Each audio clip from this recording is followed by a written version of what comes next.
never rests. Counting candles in the sky.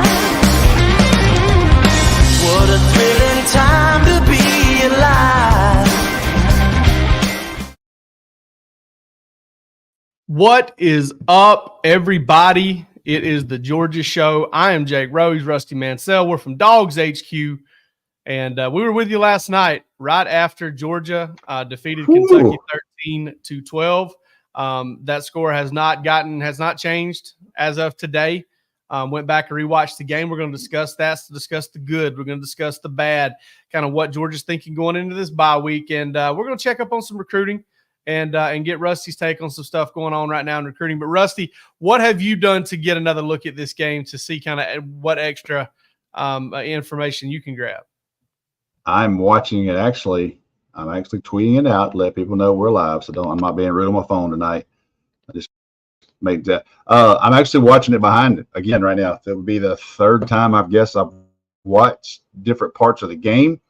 And, I think, Jake, we'll get into it, man. One thing I do want to mention before we get going is you got to shout out a couple guys, man, and looking, you guys had snap counts and those things. Let me give a shout out to Christian Miller, 58 freaking snaps, man, in a defensive line in an SEC football game. Nas Stackhouse, 52 snaps last night, and Ty Ingram Dawkins, 62 snaps. I mean, that's insane, Jake.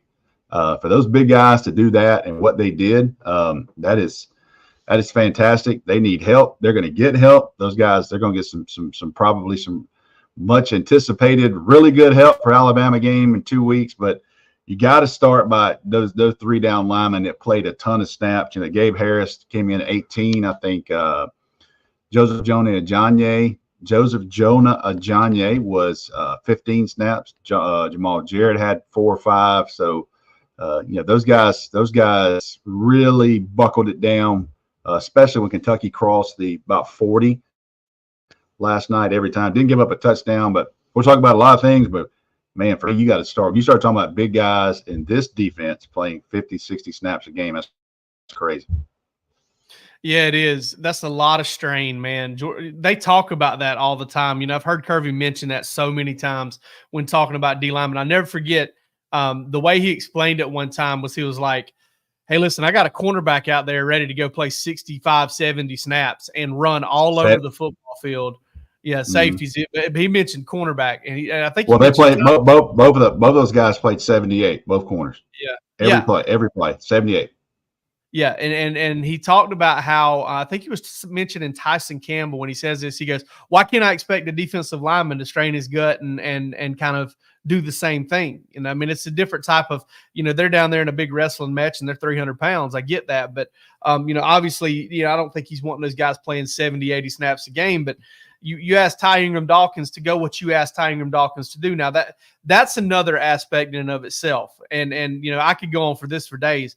But Ty Ingram Dawkins is doing what he's doing right now, and he's making some mistakes too. Now he lost some contain on a couple run plays, and had a run kind of slip inside of him that I saw as well. I missed a couple tackles too, but 5 tackles for a loss and a sack in 2 games while playing inside the guard, inside the tackle, inside the tight end.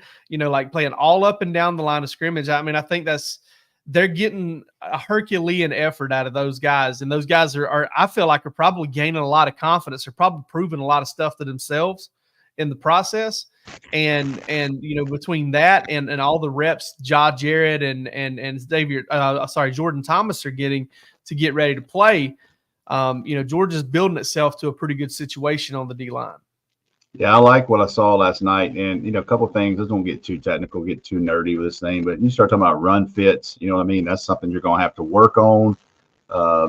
Chad Sandwich, you take on a counter, you take on a block. That's what his specialty is. He will set the edge. And when you set the edge as a defensive end, outside linebacker, and you stone a guard, somebody's got to be there to run fit. A couple of times they weren't there last night. Some things they'll work on. But again, those guys playing a lot of snaps last night, and you look for some positives there, and those guys played their ass off, man. That's a lot of snaps for big boys to hang in there and to do what they did last night. Tell you what, a surefire sign. Somebody pointed this out on the dog walk. Our awesome message board had a lot of discussion about it today. Somebody pointed out that kind of a telltale sign that Kirby Smart's football team was not playing its game, and not just the offense, but the defense too. The defense held them out the end zone and played a phenomenal game. Okay, like I defense firmly outplayed the offense. Defense had some struggles because the defense didn't tackle, and you don't see Georgia struggle to tackle very often. Like you're going to see them miss tackles, but in terms of like over and over and over again and not get it corrected, it was kind of weird, Rusty. You know, I went back and I looked at that game, and actually, let's save that. I want to save that for when we get to another segment here in just a little bit. Well, we'll rewatch the Georgia. Good. Give me some good. You mentioned D lineman, but give me another one. What's something else good you feel like you could probably take from that game? Yeah, I think offensively, everything is there's a lot of stuff is correctable. I mean, there's blocking. There's I think blocking on the perimeter was an issue last night. That's something that I guarantee you.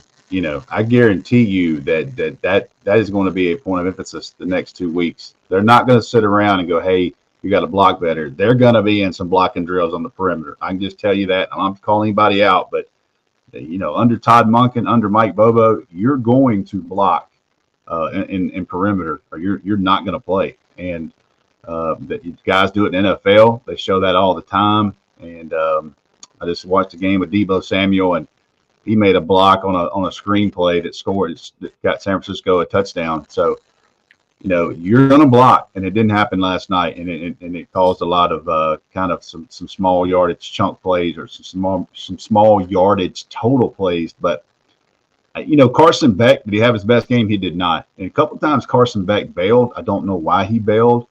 A couple of times he wasn't anticipating throws like he normally does. All that stuff is fixable. I mean, and number one, you've seen him do that. Last night he was a little bit, I know there were some protection breakdowns. Frazier comes in the game, and Frazier goes the wrong way from what I can see, and he gave up a sack because of the twist stunt. And 71 picked up a guy, and Frazier didn't. It wasn't a sack. It actually ended up being a big gain. Carson Beck got drilled. He took a shot. Yeah. And that is you don't even, like, you off the field. Like Dell McGee, used to everybody be like, we got to play this guy. Well, you don't play until you can pass pro, and that's the one thing too. With that's just a young thing for running back to learn. You got to pass pro, and you get in. That's something he'll fix. All of that is fixable. So when you go back and kind of look at things, I knew it would be that way when we really got to look at it. We had quick reaction last night. We watched the game just like everybody else did, and we had an instant reaction. But it's not a panic situation. I mean, this team, has put up tons of points. It was just one of those nights where things did not work well offensively. They did when they had to. Now, I will say this: credit Georgia, especially offensively. Where'd they go? 4 drives, second half, 3 scores, and then they had one that basically tried to run the clock out on that 4th one to end the game. So those last 3 or 4 drives were really important for Georgia to get first downs, to get points, and they did when they had to do there. So I'll be interested to see. I think I really think there's some pieces to the puzzle at Georgia that has not played yet, and I think you're going to see some pieces of the puzzle as we move forward. Now, just including guys. I'm not saying somebody's going straight to the bench, but I think there's some guys at Georgia that may not be technically ready, but it's time to go. You got to take some athletes and just let those guys be athletes and make some plays. So we'll see where it goes in the next 2 weeks. But I think you go back and look, Jake, just for a second. Everything very correctable. And from far as I know, Georgia started today. They had meetings today. They had treatment on the guys. We'll have our notes on Dawgs HQ on injuries probably tomorrow, kind of where we are after they go in and see guys today. So not as good. You come up there to 13-12, just for whatever reason. I don't have the answer. I don't have the answer, Jake. You don't have the answer. For whatever reason, the last 3 road trips to Kentucky, Georgia has not been good offensively at all. And they were 3-0 though. That's the most important thing. They're 3-0. Any Georgia fan will tell you, Jake, you were in that era, how many times that teams in the 90s and early 2000s scored 30 points, 35 points, and lost. And so you look at the things with Georgia now, and they find a way to win last night, 13-12. Was it pretty? Hell no, it wasn't. But it was a big win on SEC on the road. And now you go back, look at that tape, you start correcting things. So how it goes, man. And listen, to the fan out there who says this was different, I kind of agree with you. It did feel a little different. Like you look back at that Missouri game a few years ago, Georgia gained like 400 yards. Mm-hmm. And you look, and they turned it over twice. You look at the Auburn game last year, and Georgia turned it over twice. Georgia got itself in some bigger holes in that game too, by the way. They were down by 10 points, I think, in both of those. Then they were down by 2 scores against Missouri at one point too. But Georgia still, man, when I look back at that game, again, going back to your correctable thing, there were so many shoot yourself in the foot moments. Running into kind of a stacked box at one point with Branson Robinson. I remember that run got criticized heavily. Going to have it on X's and O's tomorrow, Rusty, whenever I put it out, and we'll probably talk about it on Dawgs HQ Plus. Carson Beck is standing there, and he's got the option of pulling that and throwing it to the flat where he had a 2-on-2. Instead, he ran it into a 6-on-7. And that was the extra man muddied that run up, and Georgia didn't have a chance. So there's so much correctable stuff about that game. I want to kind of go back to 2 points. First of all, I'll say this wasn't a good – the offensive line in the run game was a little better than I thought. I thought that there were some times where they didn't get all 5 together, but you saw like play side, they would surge and they were blowing Kentucky off the ball, but an outside backer from the backside or a nickel coming on a blitz would kind of get them. I thought Kentucky did a really good job of coming up and bringing a lot of guys up close to the line of scrimmage. And then they would, and the funny thing is, they'd do that, and then then they would bail out. They'd bail out and they'd play 7 or 8 men in coverage.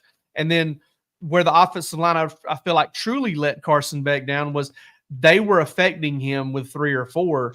They weren't necessarily getting free shots on him or hitting him every play, but they were getting into his lap a little bit. And it seemed like Beck was, when you talk about the bailing, it was almost like he was trying to get to a point where he could see the field clearly. Clear space, yeah. And I've seen this happen with quarterbacks before, where they're playing almost like they're playing against 13 dudes out there. It's just like they've got 5 rushing them and 8 more in coverage.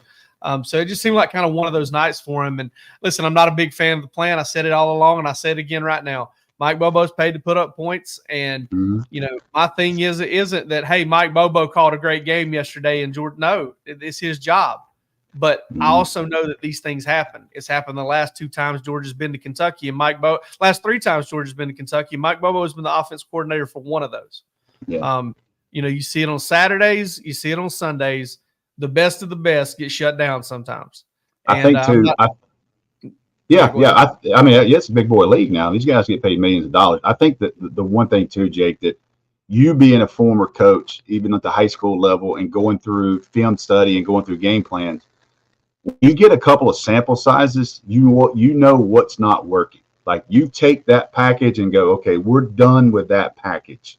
Here's what we're implementing. Here's what we're going to put in for this week. Here's what we like. Okay, Carson, what do you like?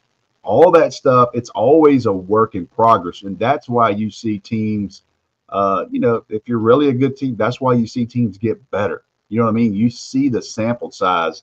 And just because this is the second year with Mike Bobo and Carson Beck, there's a lot of different pieces of the puzzle.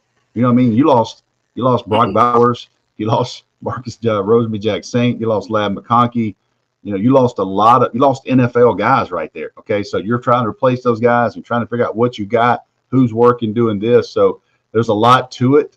Pieces of the puzzle. You got 3 good sample sizes now against 2 Power 4 teams, Clemson and Kentucky now.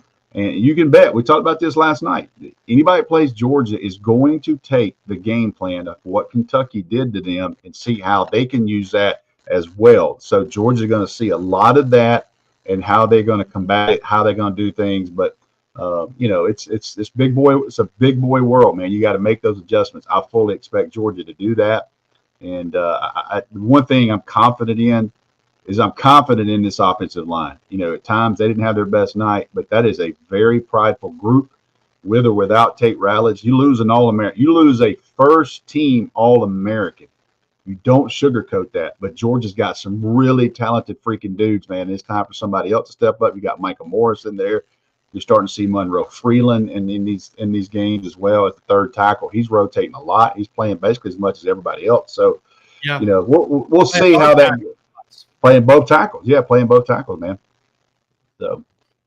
Yeah, want to get this take on roughing the passer penalty. I didn't like the penalty. I thought it was a bad penalty, but that actually ended up leading to Georgia getting a strip sack and getting the ball and getting a chance to tie the game at 3. So that didn't really end up hurting them. I thought penalties were a big issue for Georgia. But let's go one more good thing, Rusty, before we move to the bad.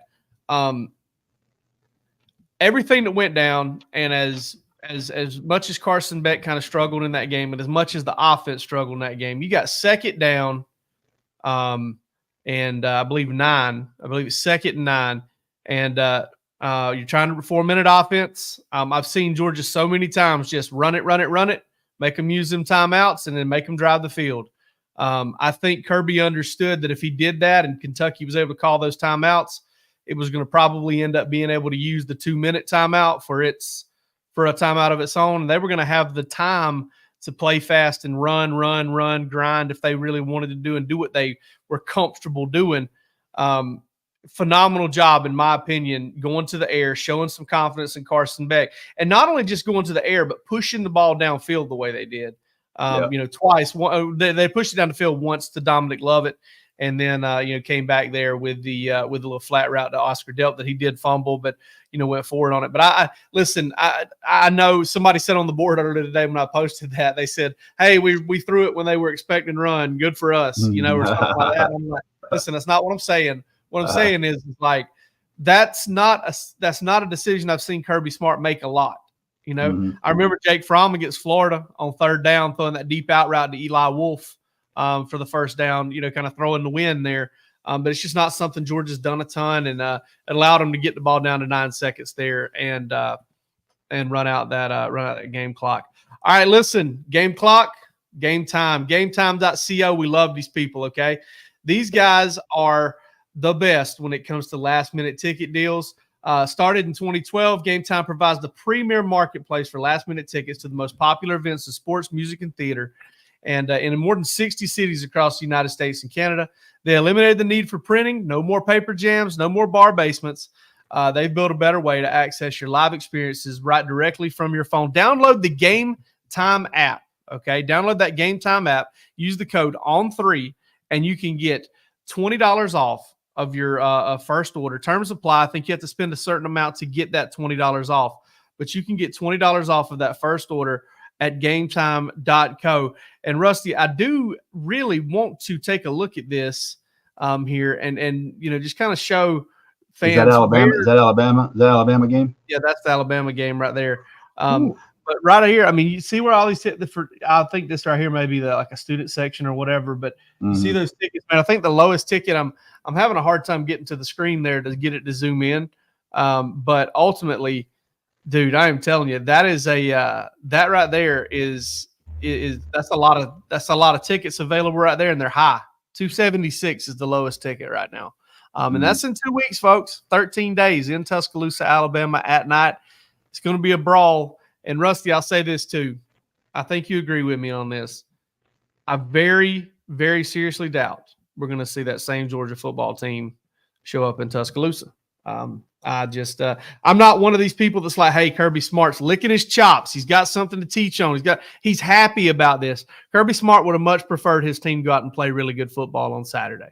Okay, that's what he would have preferred his team do. Oh yeah, ass whipping. Yeah, but is he going to make the most of what just transpired? Absolutely. And he's good at it. He's good at that. He's good at making the most of playing poorly. Last year, Georgia went out and played that first SEC road game at Auburn, and they struggled. And they leaned on Brock Bowers and Carson Beck to bring them back and win that football game. What happened the next week? Carson Beck had his coming out party against Kentucky. Okay, so I'm not saying that's what's about to happen, but it might be what's about to happen. This is one of those games that Kirby Smart's not going to have to talk. He's not going to have to rah-rah I mean, he's going to be in some you-know-what over that Kentucky tape. But he's not going to have to look those guys in the eyes and say, we got to be ready to be ramped up. That's not going to be the case against Alabama.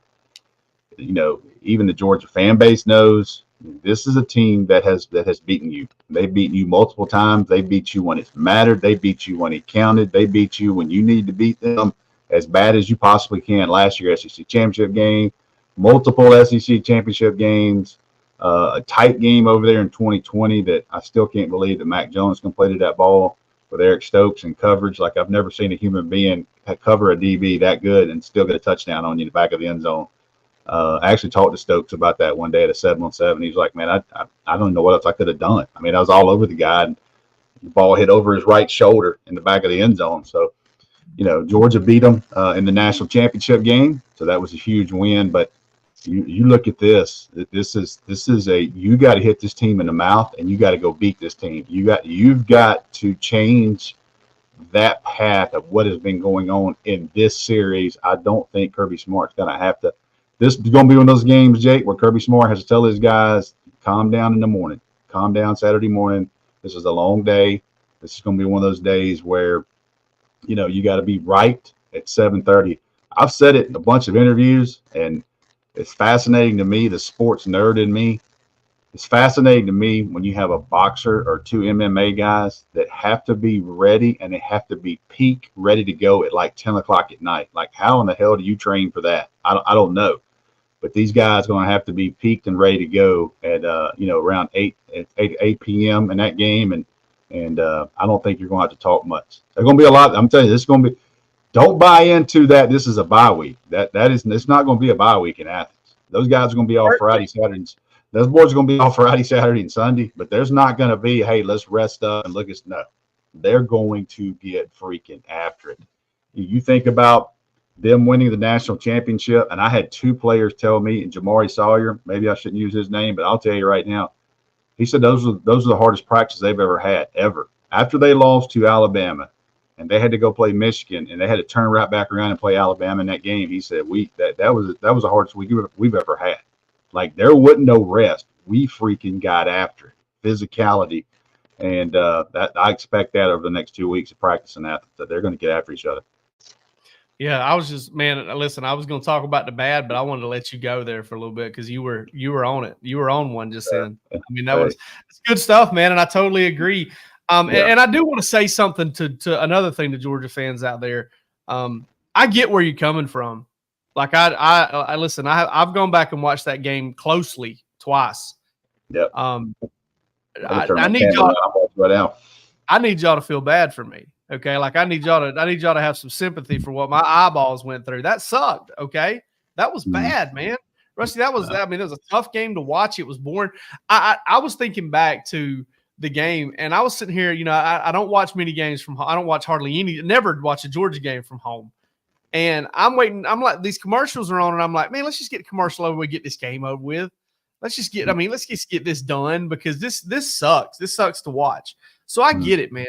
And listen, I'm not here to tell you, oh, this is the same as Georgia in 2022 and the same as Georgia in 2023. They're playing with their food. They're going to be up and ready to go. And you're not going to see this Georgia team again.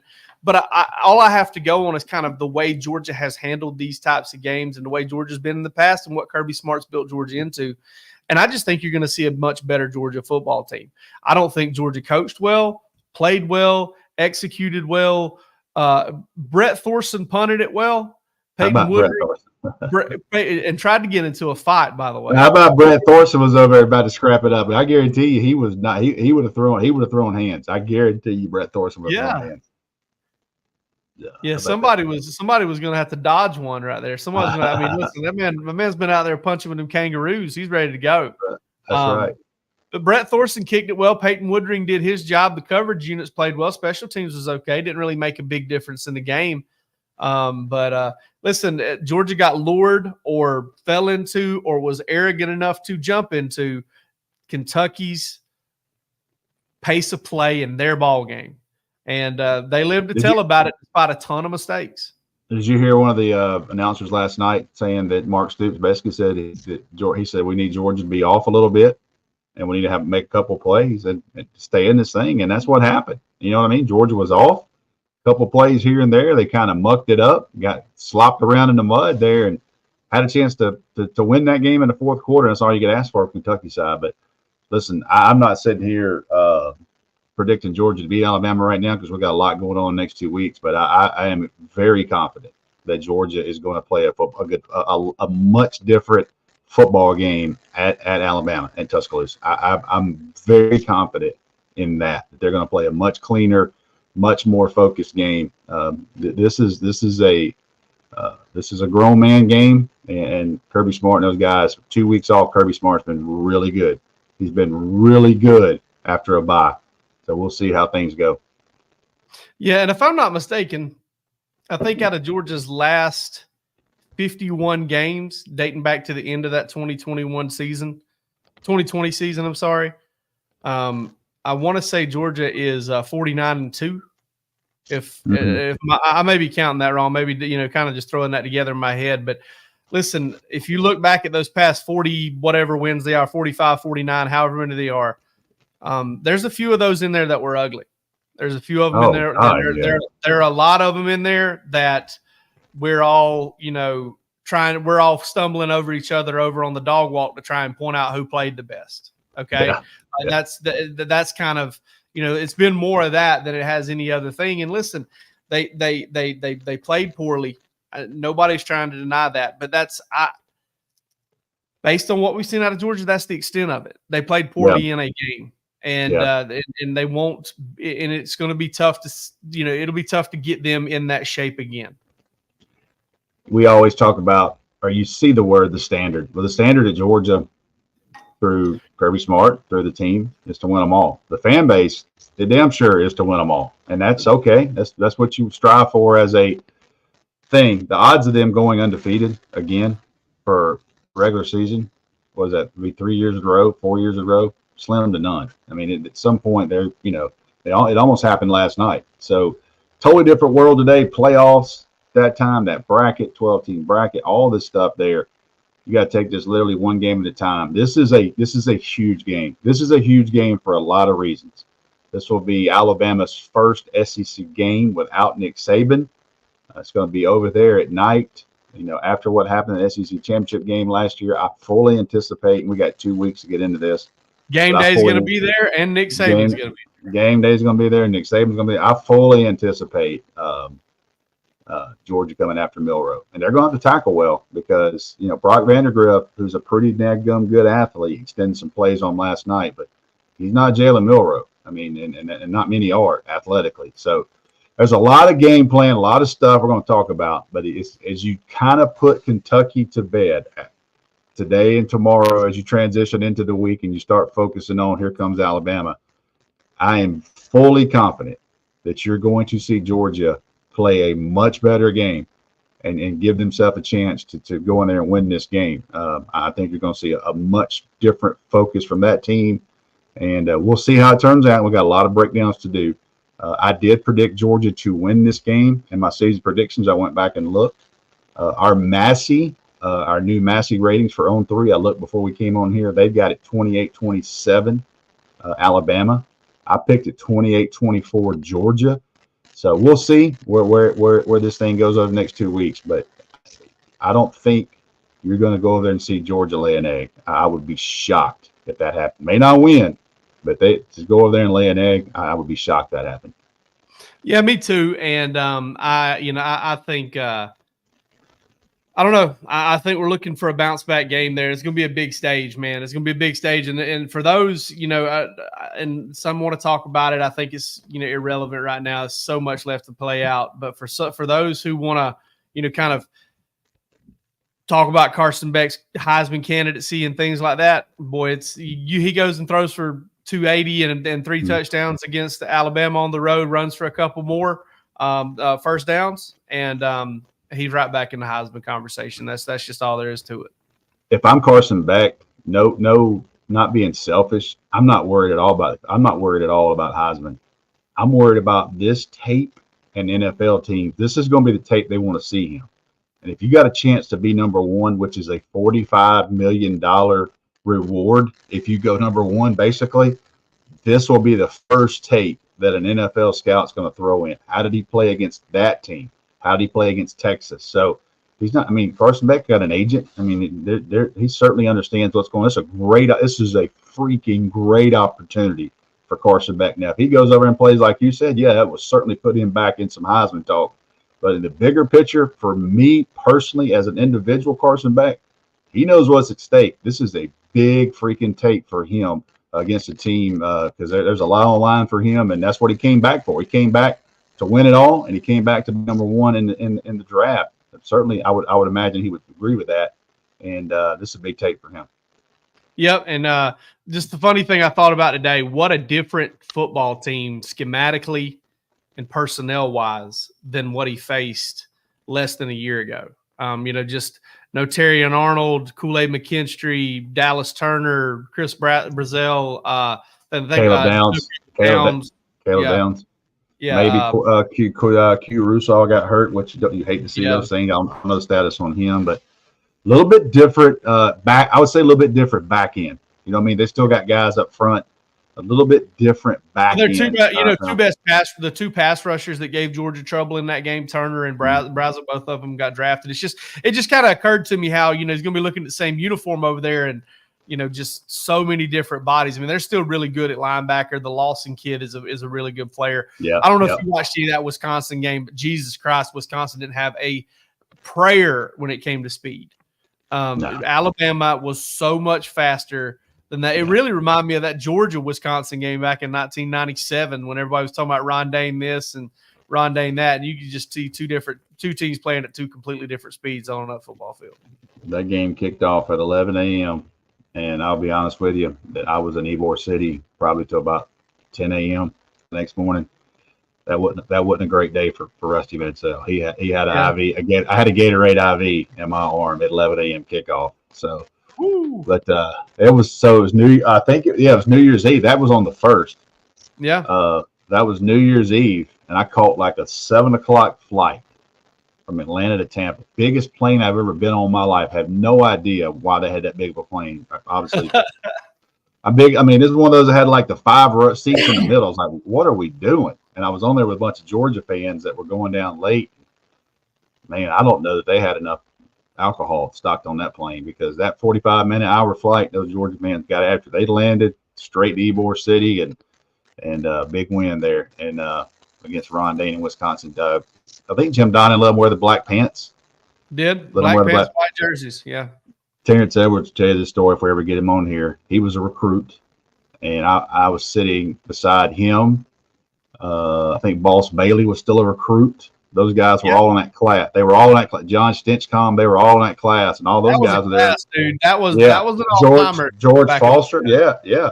So I was sitting there with Terrence Edwards. Tony Gilbert, Tony Gilbert, I believe Chris Clemens was in that same class. Dude, they had a great. Go back and look at that '97 Georgia class, Jim Dot. That was the team. That class wound up winning the SEC championship in 2002. All those guys played in their 5th year. Musa Smith, I remember sitting there with Terrence Edwards, and I was like, dude, are you not just going to go ahead and commit? Like, commit today. What are you doing? And he just started laughing. But I needed an IV that morning. That's awesome. Give us a checkup on recruiting, Rusty, before we get out of here. What's kind of on tap? What do you expect from Georgia during the bye week? Is it still fall evaluation period? Is that what they still call it? So here's what you'll want to know. Here's where we'll have you covered. Friday, this staff will be out on the road, and they'll go see players and coaches, and they'll go into multiple schools. Like I did the Douglas Buford game Friday night, and Clemson was there because they were off. USC, Lincoln Riley, he was there. Doug Belk, the DB coach, he was there. Auburn didn't have the best game on the table. Obviously, they had coaches there. Tennessee had staff there because they played Kent State last night, gives them time to travel. But that's their one hit for those two schools until after Thanksgiving. So Georgia will likely go see some commits. They'll likely go see a couple of major targets. Now, Trey Scott has already went to see Elijah Griffin. I would imagine somebody this week will go by and see Justice Terry if they don't go to his game this week. But you get one hit between September 1st and Thanksgiving, I believe. So one of those schools. So we'll have that covered. Might not be a ton of like daily recruiting updates, but what you want to see will be the report Friday on where the coaches are. That's usually kind of a telltale. Like we had a nugget on the board Friday that Georgia went to see a committed elsewhere running back. And so that tells you, like, that wasn't really on my radar. But once we confirmed that, I was like, okay, yeah, there's still some communication there. So when you start looking at recruiting, that's where things will be this week. Who they go to see on Friday night, and there'll be a lot of coaches out on the road at games on Friday night. Then they'll fly back in Friday night. They'll likely get Saturday off with their family, and they'll come right back in Sunday morning, and it's game week for Alabama. Absolutely. And listen, some big fish left on Georgia's board. Dawgs kind of in it with Alsmani Chroma. He's a guy that they're kind of maybe surging a little bit there with. You got Elijah Griffey, you got Justice Terry. You got some defensive backs out there that Georgia's keeping an eye on. Rashawn Dinkins, love him. Big time player there. Still recruiting CJ Wiley. Still recruiting other wideouts. I believe there's probably still a little communication there with Sam Turner. Georgia Tech commit. So Georgia's got a lot of irons in the fire here with a pretty full class. They lost a commit here recently, but pretty full class. We're going to have that covered for you. Got Dawgs HQ Plus coming later this week. Got Bark After Dark coming tomorrow.